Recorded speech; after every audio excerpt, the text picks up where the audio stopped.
Hello दोस्तों, नमस्कार। आपके अपने फेवरेट यूट्यूब चैनल सरकारी योजना मंच पर आप सभी साथियों का तहे दिल से हार्दिक स्वागत है। दोस्तों, आज राजस्थान सरकार द्वारा राजस्थान की वित्त मंत्री के द्वारा बजट घोषणा की गई है और बजट घोषणा में राजस्थान सरकार के राजकीय कर्मचारियों, साथ ही प्रतियोगिता परीक्षाओं की तैयारी कर रहे युवा बेरोजगार साथियों को क्या मिला है, इसके बारे में साथियों इस वीडियो में चर्चा करेंगे।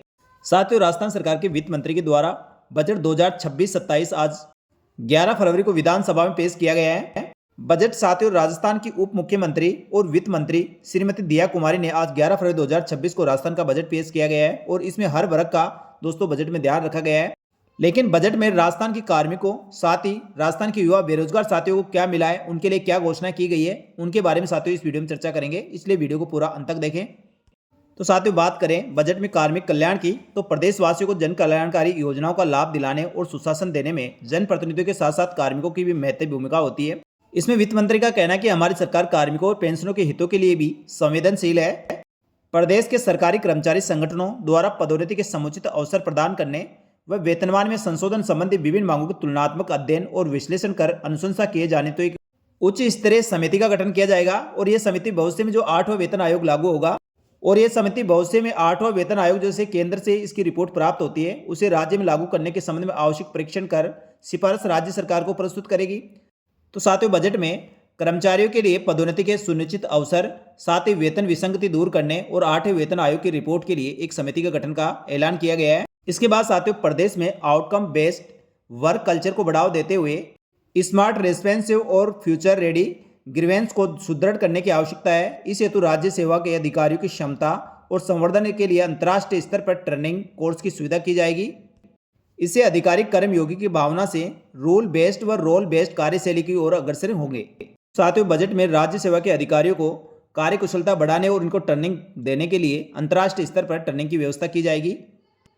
राजकीय कर्मचारियों में पेंशन के कल्याण के साथ साथ उन्हें विभिन्न सेवाएं, सुविधाओं का लाभ दिलाने के उद्देश्य से विभिन्न प्रावधान किया जाना प्रस्तावित है। तो साथ ही प्रावधान कौन कौन से हैं, इसमें सबसे पहले राजकीय विभागों में रिक्त पदों की शीघ्रता से भरने और प्रतीक्षा सूची में अभ्यर्थियों को समुचित अवसर प्रदान करने की दृष्टि से किसी पद पर अंतिम रूप से चयनित अभ्यर्थी की कार्यग्रहण के पश्चात 1 वर्ष की अवधि में सेवा के परित्याग, मृत्यु, पदच्युत होने की स्थिति में उस पद के विरुद्ध वर्गवार प्रतीक्षा सूची के अभ्यर्थियों में चयन किए जाने का प्रावधान किया जाएगा। तो साथ ही ये बहुत ही बड़ी महत्वपूर्ण घोषणा की गई है जो प्रतियोगिता परीक्षाओं की तैयारी कर रहे अभ्यर्थियों के लिए बहुत ही महत्वपूर्ण है।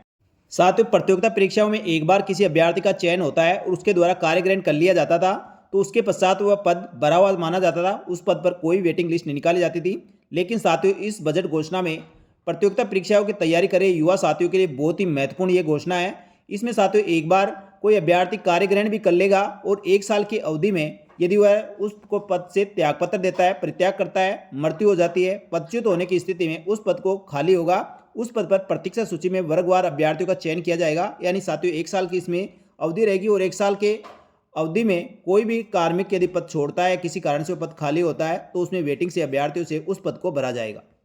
पॉइंट नंबर 2, वर्तमान में महिला कर्मचारियों को 1 कैलेंडर वर्ष में चाइल्ड केयर लीव अधिकतम 3 चरणों में दिए जाने का प्रावधान है। अब एकल महिला कर्मचारी की विशेष आवश्यकताओं को ध्यान रखते हुए अब उन्हें यह अवकाश 6 चरणों में स्वीकृत किया जाना प्रस्तावित है। यह महिला कर्मचारियों के लिए साथियों ये बहुत बड़ी घोषणा है। एकल महिला होने की स्थिति में अपनों की बच्चों की देखभाल के लिए चाइल्ड केयर लीव अब वह 6 चरणों में ले सकेगी।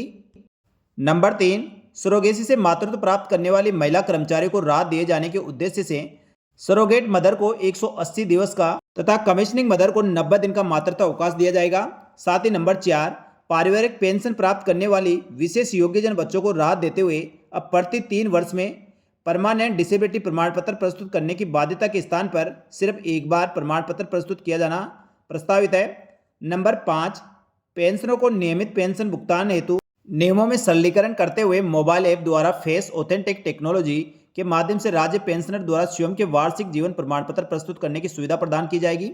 साथ ही नंबर 6, मर्द सरकारी कर्मचारी के आश्रितों को अनुकंपा नियुक्ति हेतु पात्र आश्रितों की सूची में अब मर्द सरकारी कर्मचारी की पुत्र वधू को भी शामिल किया जाएगा। तो साथियों, अनुकंपा नियुक्ति के संबंध में ये एक बड़ी घोषणा की गई है। इस घोषणा को लेकर आप क्या सोचते हैं, अपने विचार कमेंट बॉक्स में बता सकते हैं। इसके बाद साथियों, पॉइंट नंबर 7, वर्तमान में किसी भी राजकीय कर्मचारी के ड्यूटी पर रहते हुए दुर्घटना में परमानेंट डिसेबिलिटी हो जाने पर उसके पात्र आश्रितों को अनुकंपा नियुक्ति दिए जाने का प्रावधान है। अब राजकीय सेवा में रहते हुए कर्मचारी की ऐसी डिसेबिलिटी कारित होने पर जिसके कारण वह राजकार्य करने में सक्षम नहीं रहता है तो भी उसके पात्र आश्रितों को अनुकंपा नियुक्ति दी जाएगी। यानी साथियों, पहले कर्मचारी के परमानेंट डिसेबिलिटी होने पर भी उनको अनुकंपा नियुक्ति उनके आश्रितों को दी जाती थी, लेकिन साथियों अभी वो कार्य करने में यदि सक्षम नहीं रहेगा, इस स्थिति में भी अनुकंपा नियुक्ति देने का प्रावधान किया जा रहा है। इसके बाद साथियों, राज्य सरकार और सार्वजनिक उपक्रमों में कर्मचारियों के समग्र कल्याण हेतु सैलरी अकाउंट पैकेज लाया जाएगा। इसके अंतर्गत सैलरी अकाउंट के साथ एडवांस डिजिटल बैंकिंग सुविधा, रियायती दर पर ऋण और बीमा इत्यादि सुविधाएं उपलब्ध कराई जाएगी। यह सुविधा 70 वर्ष की उम्र तक पेंशन को दी जाएगी। इसके बाद बात करें साथियों, राजकीय कार्यालयों में महिला कार्मिकों को तनाव मुक्त वातावरण उपलब्ध कराने के उद्देश्य से कार्यालय समय में उनके 6 माह से लेकर 6 वर्ष तक के बच्चों की देखभाल हेतु चरणबद्ध रूप से मुख्यमंत्री शिशु वात्सल्य सदन खोले जाएंगे। तो ये महिला कार्मिकों के लिए बहुत बड़ी घोषणा है, क्योंकि साथियों महिला कार्मिक इसको लेकर काफ़ी परेशान रहती है। तो उनके लिए साथियों इस प्रकार की सुविधा होती है तो उनके लिए बहुत ही लाभदायक होने वाली। आमजन को जन कल्याणकारी योजनाओं का समयबद्ध लाभ दिलाने और स्थानीय समस्याओं को त्वरित निस्तारण और विकास को गति प्रदान करने के उद्देश्य से ग्रामीण और शहरी निकायों, जनप्रतिनिधियों और उसके प्रमुख प्रशासनिक अधिकारियों को वित्तीय शक्तियों की सीमा में बढ़ोतरी किए जाना प्रस्तावित किया गया। साथ ही दोस्तों, पंचायत राज विभाग में नवनिर्वाचित जनप्रतिनिधियों या नवनियुक्त कार्मिक और अधिक दक्षता से कार्य कर सके, इसके लिए लगभग 1,50,000 कार्मिकों और जनप्रतिनिधियों को प्रशिक्षण दिया जाएगा, उनको ट्रेनिंग दी जाएगी। इसके साथ ही दोस्तों, बजट घोषणा में भर्तियों और शिक्षा के संबंध में की गई घोषणा है। इसमें कृषि विश्वविद्यालय में 443 रिक्त पदों के लिए भर्ती होगी। होमगार्ड विभाग में 5,000 होमगार्डों की भर्ती की जाएगी। पेयजल अधिकारी के लिए संविदा पर 3,000 पदों पर भर्ती की जाएगी। 1,050 तकनीकी कर्मचारियों की संविदा कैडर में भर्ती करते हुए अब 3,000 पदों पर यह भर्ती की जाएगी। साथ ही बात करें दोस्तों, 2,000 पदों पर अतिरिक्त संविदा भर्तियों का ऐलान किया गया है। 1 लाख युवाओं को 10 लाख रुपए तक कर्ज पर 7% ब्याज में अनुदान दिया जाएगा।